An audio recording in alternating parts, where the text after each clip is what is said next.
예, 자료 다운받으신 분들은 자료 같이 놓고 보시면서 꼭 공부하셔야 돼요. 방송 끝나도 그 자료로 또 복습을 하셔야 되고요. 굉장히 중요한 내용들입니다.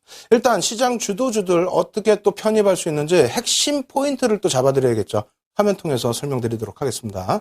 먼저 첫 번째 부분인데요. 일단 시장 주도주의 형성 부분은 정부 정책에 따른 수혜가 있어야 됩니다.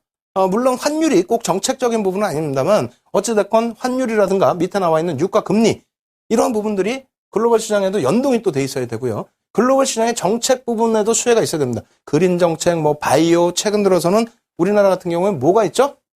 어떤 부분이 있어요? 인터넷 뱅킹 같은 경우, 그렇죠? 그러한 부분까지도 다 정부 수혜로 놓고 보실 수 있고, 핀테크 이런 부분들 다 수혜로 놓고 보실 수 있는 겁니다.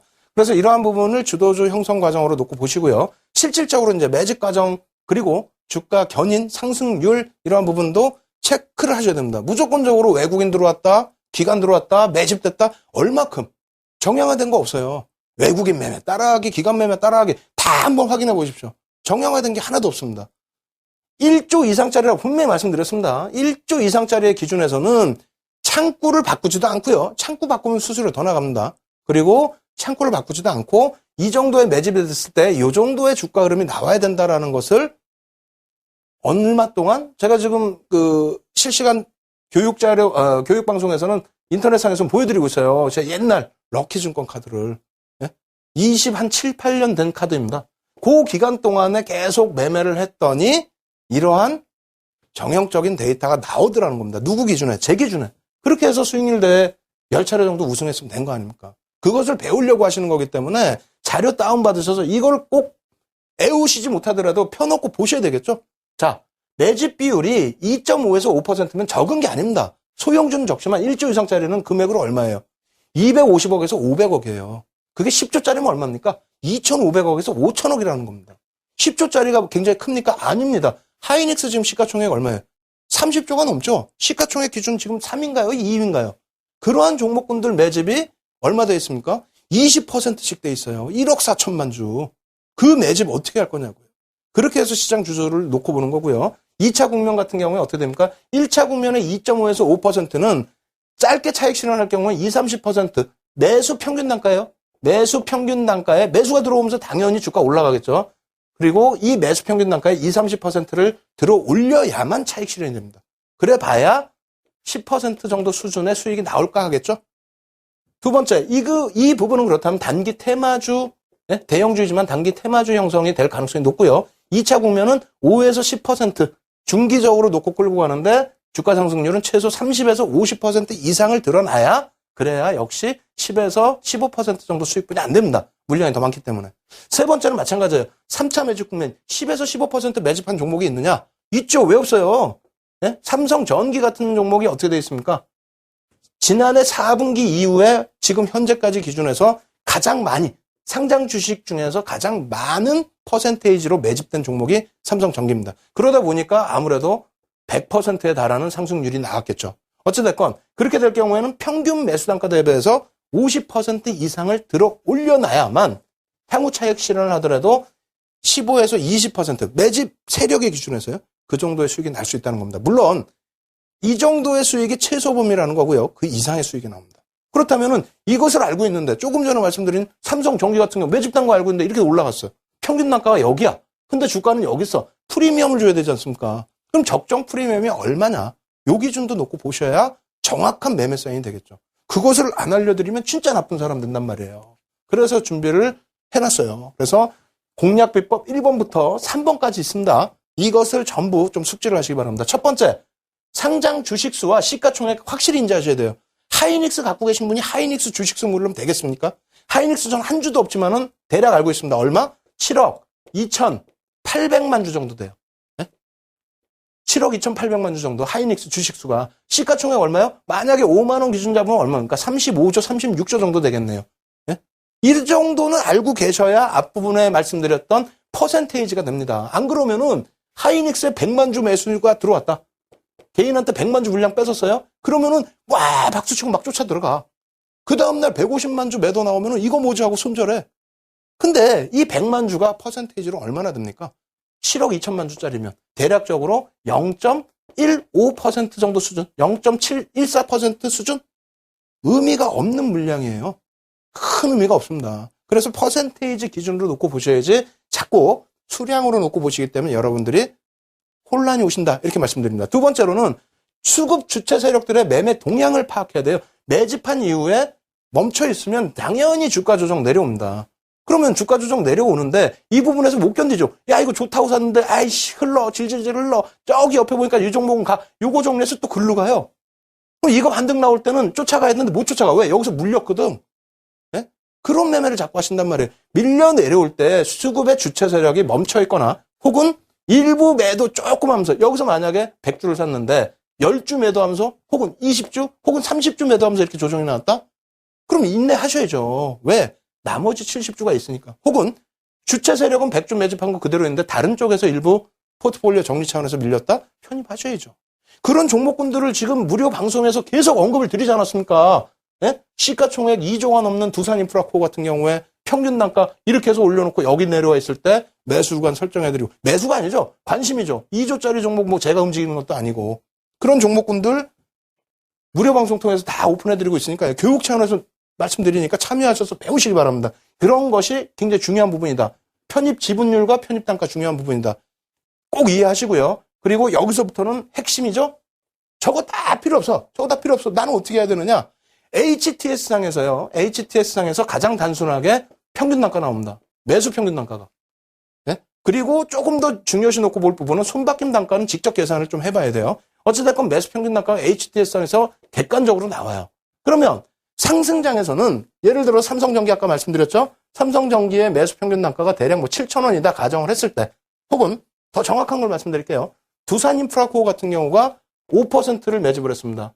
가격 기준으로는 1,000억 정도가 돼요. 1,000억 정도가 되는데 매수 평균 단가가 윤정두가 추정하는 게 아니고 HTS상에서 나오는 추정 단가가 대략적으로 11,500원 전후가 됩니다. 네? 11,500원 전후. 제 기억이 맞다면. 네? 지금은 12,000원이죠. 그러면 여러분들이 기준을 잡으셔야 돼요. 어떤 기준?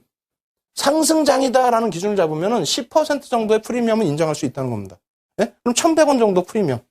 혹은 횡보장이다. 지금 횡보 일부 나왔었잖아요. 횡보장이다. 그럼 눌림목 이용해서 저가 편입인데 역시 그렇게 된다 하실지라도 5% 정도 프리미엄. 그럼 5%면 얼마입니까? 550원? 혹은 하락장인데 혹은 하락장이 아닌데라도 종목별로 흔들기를 해내는 기점이다. 다시 얘기해서 두산인프라코어 같은 경우가 저 가격까지 지금 밀려있지 않습니까? 어떻게? 주가는 올라왔는데 수급은 뺏겼는데 수급이 변한 게 거의 없는 상태에서 주가만 절반 조정이 나온 겁니다. 그렇게 되면서 평균 단가 수준으로 내려온 거예요. 흔들기죠. 그럼 흔들기면은 평균 프리미엄 안 붙이고도 들어갈 수 있다는 거예요. 어떻게? 윤정두가 무료 방송에서 다 교육해드렸잖아요.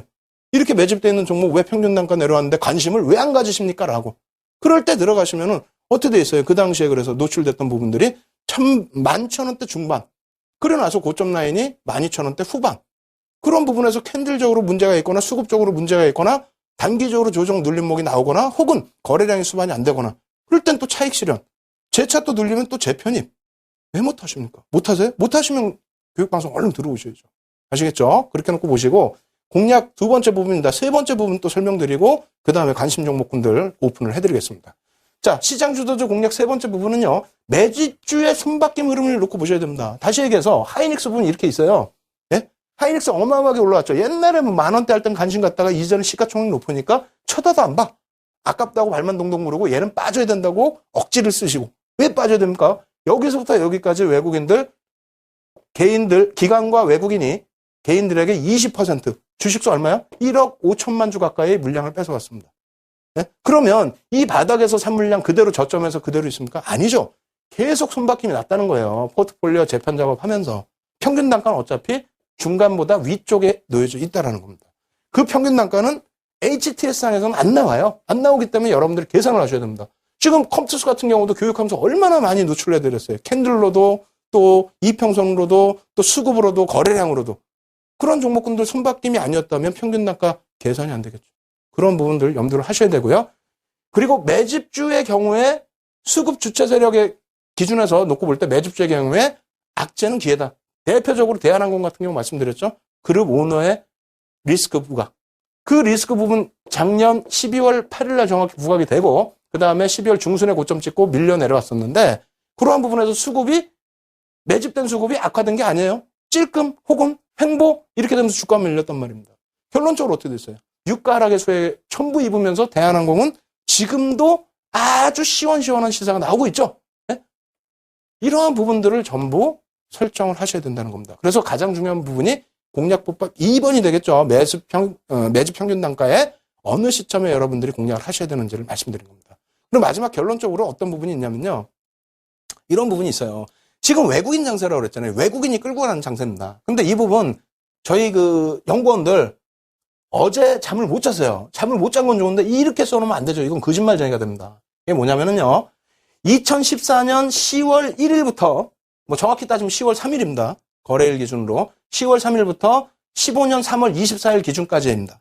무슨 말이냐면은 2014년 4분기부터 해서 시장의 수급은 완전히 바뀌어버립니다.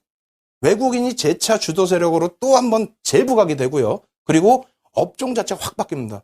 여러분들이 아시다시피 기존에 유지됐던 흐름이긴 합니다만 환율 기준에서도 엔화 기준이 더 큰 약세를 띠고 달러 기준이 더 큰 강세를 띠고 거기에 어떻게 됩니까? 미국 금리 인상한다는 부분이 좀 더 가시화되면서 결국은 상품 가격 내려오고 유가 하향 안정 추세. 폭락이라고 저는 표현 안 합니다. 급락이라고 표현도 안 해요. 하향 안정 추세. 그게 2014년 4분기인데 이렇게 되면서 업종도 바뀌고 주들도 전부 바뀌었어요. 정책까지 놓고 보게 되면서 어떻게 됩니까? 항공, 건설, IT. 그죠? 근데 그런 업종들이 지금 전부 매집이 돼 있다는 겁니다. 그래서 자, 그 부분에 대해서 개인들이 물량을 가장 많이 뺏긴 종목입니다. 여기 외국인 써 있습니다만 플러스 기간이에요. 죄송합니다. 이 부분 기간이에요. HTS에서 전부 확인할 수 있어요. 그래서 4분기 이후에 윤정두가 제일 중요시 놓고 보는 4분기 이후에 10월 3일부터 3월 24일까지 기준에 기관과 외국인의 순매수 금액 상위 10개 종목입니다.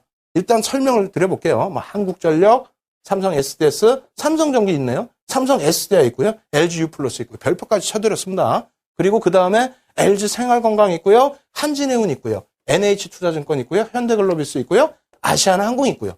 전부 언급드렸던 종목군들입니다. 금액 기준 다 보시고요. 그 금액을 지분율로도 보셔야죠. 두 번째는 뭐가 있습니까? 순매수 기준이에요. 똑같아요. 10월 3일부터고 기관과 외국인 순매수 수량 상위입니다. 수량. 그래서 한국전력, LG U 플러스, 한진해운, 아시아나항공 그리고 뭐 삼성전기 이렇게 있습니다. 무슨 얘기냐면은 이러한 부분에 있어서 가장 핵심 포인트 잡아드릴게요. 지금 어떻게 되어 있습니까? 제가 방금 금액 기준으로 상위 10개 종목, 수량 기준으로 상위 10개 종목 이렇게 언급을 드렸죠. 그러다 보니까 핵심이 빠져 있어요. 거기에 또 한 가지 뭡니까? 무작위로 그냥 10월 3일부터 기준이에요. 그럼 어느 종목은 11월부터, 그러니까 10월 3일부터 11월 말까지 매도를 하다가 12월 1일부터 매수를 해서 누적 순매수량이 현재 기준까지 엄청난 종목이 있을 것이고요. 그러지 않고 또 뭐 11월부터 매집한 종목도 있을 거고요. 거기에 제일 중요한 건 뭐라고요? 비중이라고 그랬잖아요. 비중. 네? 수량이 상장 주식 수가 작아. 예를 들면 아모레퍼시픽이야. 막 날아가요. 계속 1월부터 계속 말씀드리면 계속 날아가요. 그럼 그런 종목군들은 상장 주식 수가 1000만 주 미만인데 그 종목이 여기 매집으로 나오겠습니까? 안 나오죠. 그죠? 금액 기준으로도 마찬가지예요. 시가총액 상위 종목은 몇 주만 사도, 일부만 사도 매집이 많이 된 것 같은데, 금액 기준에. 근데 시가총액이 뭐 20조짜리하고 1조짜리하고는 차이가 있지 않습니까? 어찌됐건 결론적으로 비중 기준에서, 지분율 기준에서 핵심적으로 매집이 된 종목군들은 HTS상에 필터링이 안 된다는 겁니다. 그렇다면 수동적으로 전부 검색을 하셔야 되는데, 제가 검색을 했더니 약 80개 종목, 2014년 10월 3일 이후에 기관 외국인들이 매집한 종목은 약 80개 종목이 나오는데 그중에는 코스피 200 종목과 시가총액 1조 이상짜리 종목이 합산되어 있는 겁니다. 그 순차적인 부분은 무료 공개 방송을 통해서 계속 오픈을 해드리고 그걸로 교육을 해드릴 거예요. 참여하셔서 이번 기회에는 상반기에는 꼭 수익 내셔야죠. 어떻게? 교육받으셔서요. 아시겠죠? 지금 자료 다운받으시는 방법 하고요. 실시간 채팅 교육 첨삭지도 받으시는 방법 화면을 통해서 알려드립니다.